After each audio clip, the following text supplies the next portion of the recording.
महाभारत को अक्सर हम सिर्फ विशाल सेनाओं, तीखे बाणों और चमकती हुई तलवारों की कहानी समझते हैं, पर जरा गहराई में उतरिए। यह युद्ध जितना शस्त्रों का था, उससे कहीं ज्यादा शस्त्रों को चलाने वाले दिमाग का था। और इस दिमागी युद्ध के सबसे बड़े रणनीतिकार कोई और नहीं, स्वयं योगेश्वर श्री कृष्ण। हम और आप अक्सर यही मानते हैं कि पांडवों की अटूट वीरता और धर्मपरायणता ने उन्हें जिताया, पर सत्य इससे कहीं ज्यादा जटिल है। असल बात तो यह है कि अगर श्री कृष्ण के दिमाग से निकली वो 7 धारदार चालें न होती तो पांडवों की जीत एक सपना ही रह जाती।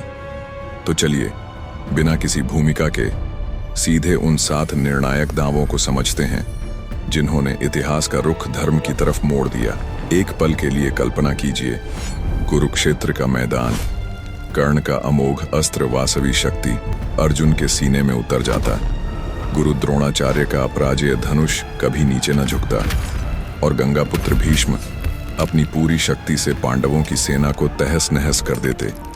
क्या आप सच में यह मानते हैं कि ऐसे हालात में भी पांडव जीत पाते? इसका उत्तर है कभी नहीं।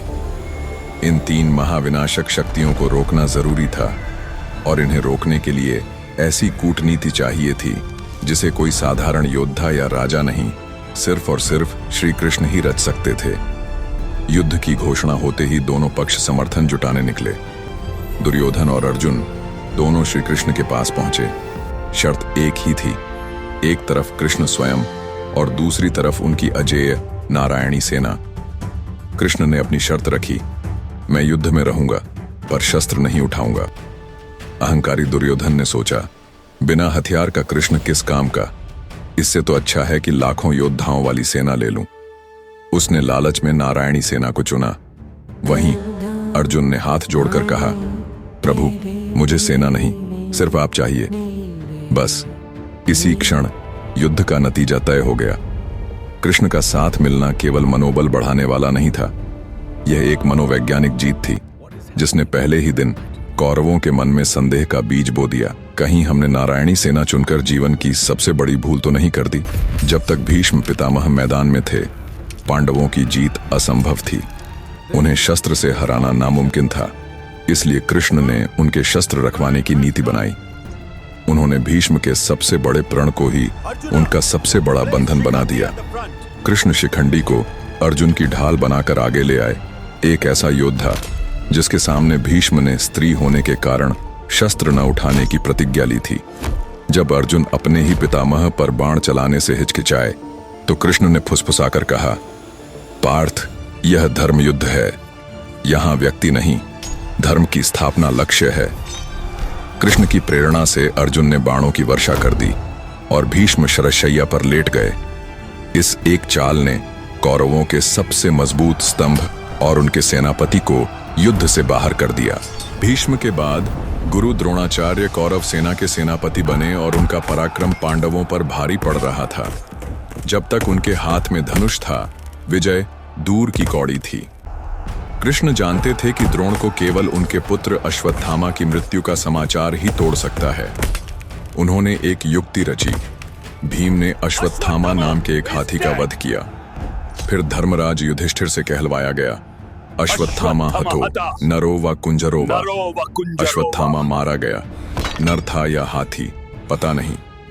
युधिष्ठिर के मुख से अपने पुत्र की मृत्यु का समाचार सुनते ही द्रोणाचार्य शोक में डूब गए और उन्होंने शस्त्र त्याग दी। इसी अवसर का लाभ उठाकर धृष्टद्युम्न ने उनका वध कर दिया। यहाँ कृष्ण ने सिखाया कि बड़े धर्म की रक्षा के लिए कभी कभी कूटनीति का अर्ध सत्य भी आवश्यक हो जाता है। जब रात के अंधेरे में कौरवों की सेना राक्षसी हमलों से बढ़त बना रही थी तो पांडवों के पास उसका कोई जवाब नहीं। तब कृष्ण ने भीमपुत्र घटोत्कच को मैदान में उतारा, एक ऐसी शक्ति जो रात में कई गुना ज्यादा विध्वंसक हो जाती थी।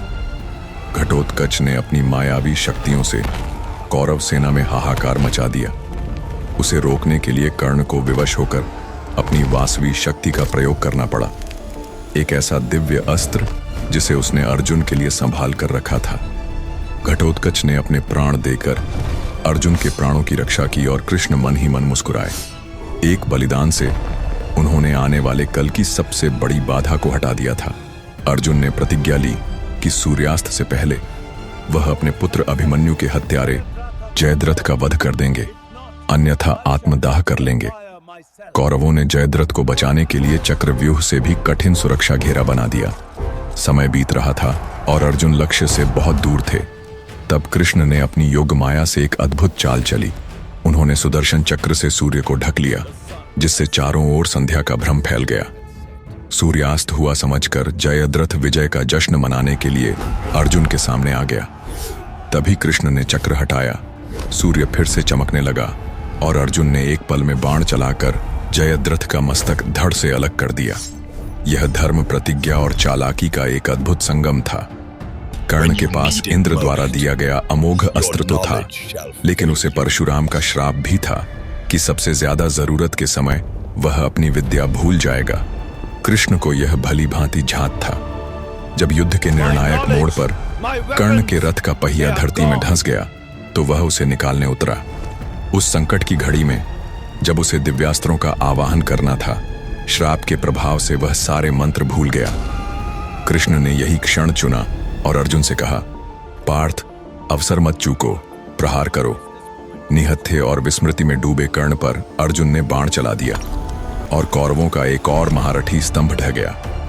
कृष्ण ने यहां समय और शत्रु की दुर्बलता को अपना सबसे बड़ा हथियार बनाया। युद्ध के अंत में जब अश्वत्थामा ने सोते हुए पांडव पुत्रों की निर्मम हत्या कर अधर्म की सारी सीमाएं लांघ दी, तो पांडव क्रोध और शोक से भर गए। कृष्ण ने उस उग्र वातावरण में भी अर्जुन को शांत रखा। उन्होंने क्रोध से नहीं बल्कि न्याय से काम लिया।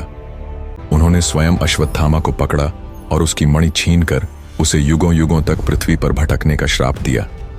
यह एक झूठा आश्वासन नहीं बल्कि धर्म की अंतिम स्थापना थी। कृष्ण ने यह संदेश दिया कि अपराध के बाद ऐसा दंड मिलना चाहिए जो आने वाली सदियों के लिए एक मिसाल बन जाए।